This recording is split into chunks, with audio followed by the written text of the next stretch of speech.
જનતાની કોમેન્ટ હું બોલીશમાં આપ સૌનું સ્વાગત છે। મારું નામ અનિલ સોલંકી અને આજે એવો મુદ્દો છે જે આ અભણ સરકારે મુદ્દો લીધો છે। આ અભણ સરકારે એવા મુદ્દા લે છે ને કે આપણે ન બોલવું હોય ને તોય આવા શબ્દ બોલવા પડે। કેવો મુદ્દો છે આજનો મુદ્દો એવો છે, કાલે ગુજરાત સરકારે એવું જાહેર કર્યું કે આપણે જે શિક્ષકોની ઘટ છે ને એમાંથી આપણે જે બધા આંદોલન કરે છે, વિરોધ કરે છે, તે માટે થઈને આપણે એક વચગાળાનો નિર્ણય લેવી। તો એને એવો નિર્ણય લીધો કે જે પહેલાં શિક્ષકો હતા એ અત્યારે નિવૃત્ત થઈ ગયા, એ નિવૃત્ત શિક્ષકોની ભરતી કરવી। એટલે આ સરકારની બહુ મસ્ત યોજના બહાર આવી છે। આ ભરતીની યોજના બહુ મસ્ત છે, એટલે નો છૂટકે આપણે આવા શબ્દ બોલવા પડે છે અને એના વખાણ કરવા પડે છે કે આવી બુદ્ધિ આવે છે ક્યાંથી તમારી પાસે। હવે પહેલાં આપણે જનતાની કોમેન્ટ સાંભળી લેવી, પછી મારી કોમેન્ટ કહેવાની છે કે હું કહેવા માગું છું। એટલે અંત સુધી આ વિડીયો જોઈજો, જેથી કરીને આ જનતા સુધી જનતાનો અવાજ બની અને હું બોલી શકું તે માટે। અને જો આ તમામને કહી દો, મને બોલવામાં જો એટલા ફાંફા પડતા હોય છતાં હું એટલો અવાજ ઉઠાવતો હોઉં તો આ સરકારને કેમ કાંઈ ખબર નહીં પડતી હોય। એટલે આગળની કોમેન્ટો હું હમણાં મારી કોમેન્ટ હું છેલ્લા અંતમાં બોલીશ। પહેલાં જનતાની કોમેન્ટ હું કહે છે આ મુદ્દા ઉપર એ પહેલાં આપણે સાંભળી લેવી। એમાં પહેલી કોમેન્ટ જે રહી ને એ કોણ કહે છે?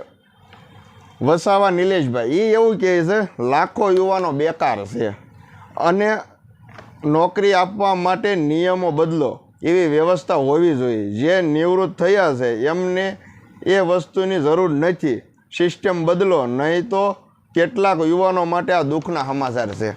આ વસાવા નિલેશભાઈ એવું કહે છે કે આ તમારી જે આ સિસ્ટમ રહી ને આ બદલો, નકર આવા આ યુવાનોને દુઃખના સમાચાર કહેવાય કે આવી સરકાર જેને અમે વોટ દીધા, મત આપ્યા અને આ સરકાર આજે અમારી સાથે અન્યાય કરે। એટલે આ ભાઈ વસાવા નિલેશભાઈનું કેવું એવું છે।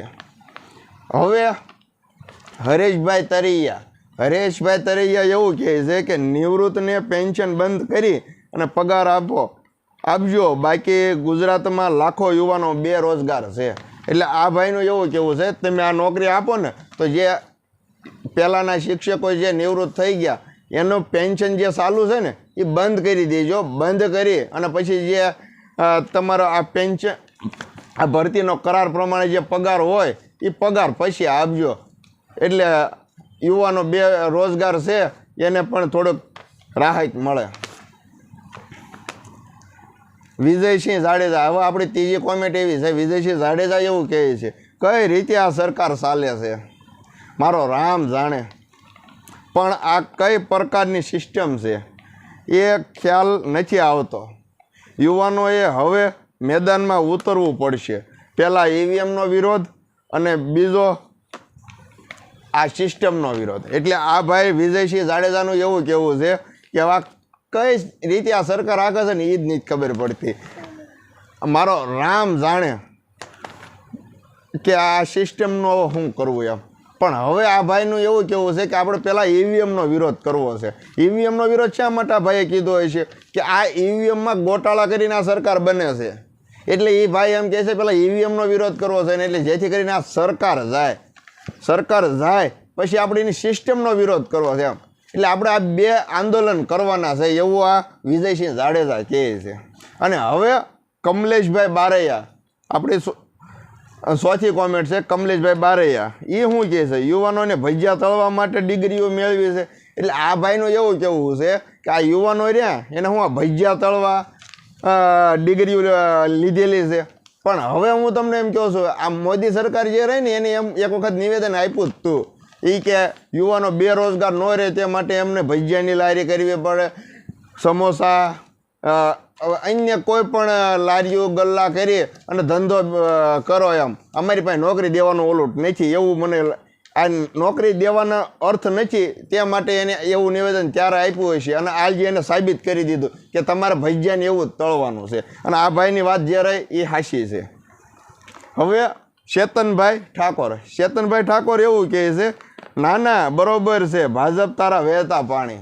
એટલે આ ભાઈ એમ કહે છે ના ભાજપ સરકાર તમે જે આ કર્યું છે ને એ બરોબર છે, કેમ કે હવે તમારા વહેતા પાણી આવી ગયા છે, એટલે હવે તમારી જવાની વેળા આવી ગઈ છે, એવું આ ભાઈ કહે છે ચેતનભાઈ ઠાકોર. અને હવે છઠ્ઠી કોમેન્ટ એવી છે, છઠ્ઠી કોમેન્ટ વિનોદભાઈ પટેલ એવું કહે છે, નિવૃત્ત શિક્ષકોએ ખરેખર તો એમનામાં લાગણી હોય તો યુવાનો માટે થઈને સરકાર બોલાવે તો પણ નોકરીમાં ન જવું જોઈએ. એટલે આ ભાઈ વિનોદભાઈ પટેલ એવું કહે છે, ખરેખર જો આ નિવૃત્ત શિક્ષકો હોય એની અંદર કોઈ પણ થોડીક પણ માનવતા હોય ને તો આ સરકાર ઘરે લેવા આવે ને તોય ત્યાં આમને ના પાડી એવી જોઈએ, જેથી કરી જ્યાં યુવાનો બેરોજગાર છે ને એને નોકરી મળે. હવે વિજયસિંહ ઠાકોર એવું કહે છે, સાવ આવું આ ઉંમરે એમણે ભક્તિ કરવાની હોય, ભણવાનું ના હોય, લાખો લોકો બેરોજગાર છે, એમણે રોજગારી આપો ને. આ વિજયસિંહ ઠાકોર એવું કહે છે કે સાવ આવું થોડું હોય એમ. હવે આ જે નિવૃત્ત થયેલા શિક્ષકો છે એમને હવે ભક્તિ કરવાનો સમય છે, એને ભક્તિ કરવા દો, પણ જે બેરોજગાર યુવાનો છે એના માટેનું વિચારો, એવું આ વિજયસિંહ ઠાકોર કહે છે.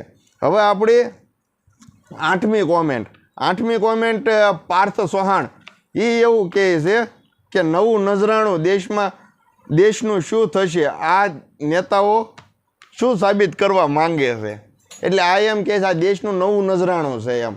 આ નેતાઓ શું સાબિત કરવા માંગે છે કે અમારી સરકાર હારી છે એવું સાબિત કરવા માંગે છે કે અન્ય વિચારો એના મનમાં આવતા હોય છે. એટલે આ ભાઈ આ પાર્થભાઈ ચૌહાણે આવી કોમેન્ટ કરી છે. અને હવે નિલેશભાઈ સોલંકી એવી કોમેન્ટ કરે છે, શિક્ષણ મંત્રીને મૂળાક્ષરનો કોઈ નથી આવડતો, પણ આ 8 પાસ નેતાઓ એ શિક્ષણની પથારી ફેરવી નાખી છે. એટલે આ નિલેશભાઈનું કેવું એવું છે કે આપણા જે શિક્ષણ મંત્રી છે એને મૂળાક્ષર જે આવે આપણા કલમ ખટેરો ગણપતિ એમાં એને કોઈ હરખો બોલતા નથી આવડતું, અને આ 8 પાસના નેતાઓ આપણને શિક્ષણની પથારી ફેરવી રહ્યા છે.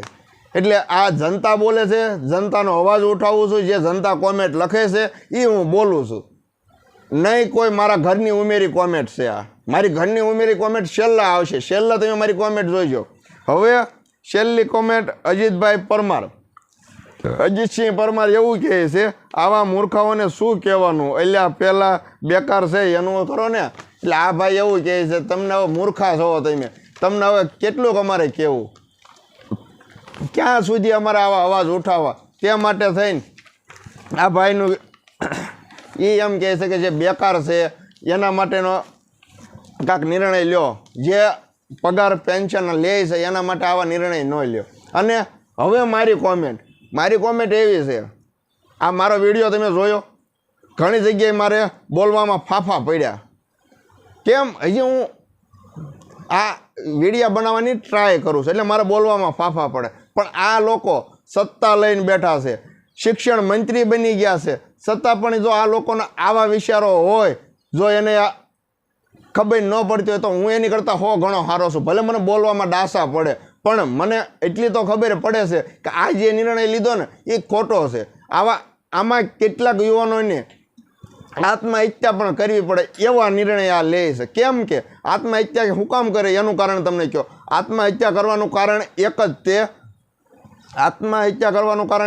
કે એના મા બાપે કેમ કરીને ભણાવ્યા હોય, ભણાવીને એને એમ કે મારા છોકરાને આજ નહીં તો કાલે નોકરી મળશે. નોકરી નથી મળતી પછી કેટલા પૈસા ઓલો કરી નાખ્યા, પછી ન છૂટકે ગમે કાંઈક નિર્ણય લે અને આત્મહત્યાઓના ઘણા કેસ આપણી પાસે આવે. એટલે આ જાડી સાંભળીની સરકાર એને કહેવા માંગુ છું કે તમે આવા નિર્ણય કેમ તમારા મગજમાં આવે છે.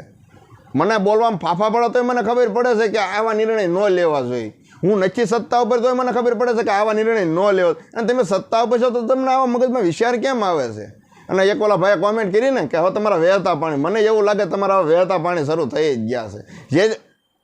કેમ કે તમારા આવા નિર્ણય આવે છે, ક્યાંક તમારે ભ્રષ્ટાચારમાં નામ આવે છે, ક્યાંક તમારા નેતાઓ તમારો વિરોધ કરે છે, તમારા નેતા તમારો વિરોધ કરે છે. અને હવે આગળ તમને એ પણ કહેવા માંગુ છું કે હવેનો આ જે નિર્ણય રહ્યો ને આ નિર્ણય ન લ્યો.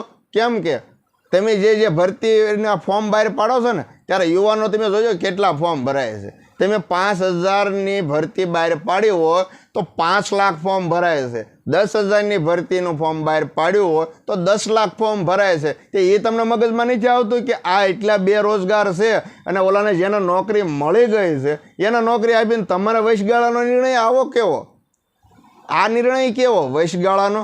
એટલે આવા જે નિર્ણય તમે જે લ્યો છો ને એ હાવ ખોટા. એટલે ગુજરાત સરકારને એવું કહેવા માંગુ છું, જે આ તમે નિર્ણય લીધો આ ખોટો નિર્ણય છે અને યુવાનો માટે વિચારો.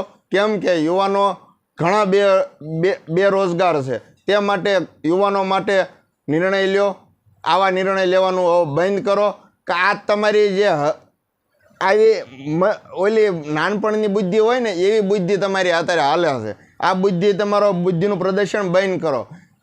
આવા યુવાનો તમે એક વખત ખાલી ભરતી બહાર પાડો, યુવાનોની તમે કેટલી સંખ્યા ફોર્મ ભરશે ને તમે જોઈજો. હવે આ નિર્ણય તમે જે લીધો ને એમાં હવે યુવાનો આંદોલન કરવા નીકળશે. આંદોલન કરવા નીકળશે એટલે પોલીસ એને મારશે, જેલમાં લઈ જશે, એટલે એની ઉપર કેસ થશે. એટલે કેસ થશે એટલે પાછું તમારે ભરતીમાં તો એ આવતું નથી. જેને કેસ જેની ઉપર કેસ હોય એને નોકરી તો મળતી નથી. એટલે આવા તમારા નિયમ છે. અને આ અત્યારે હવે આંદોલન કરવા નીકળશે એટલે એમને ખોટી રીતે જેલમાં નાખવામાં આવશે, એની ઉપર ખોટા કેસ થશે એટલે એને એ નોકરી થતી બંધ થઈ જશે. એટલે આ જે તમારા નિર્ણય રહ્યા ને આ ખોટા અને વાહવાતી છે. એટલે આ વધુમાં વધુ આ વિડીયો શેર કરજો અને આ જાડી સાંભળીની સરકાર પાસે અમારો વિડીયો પોગે એવું કરજો. જય ભારત, જય સંવિધાન. Hey there. Subscribe to my channel. And also press this bell icon.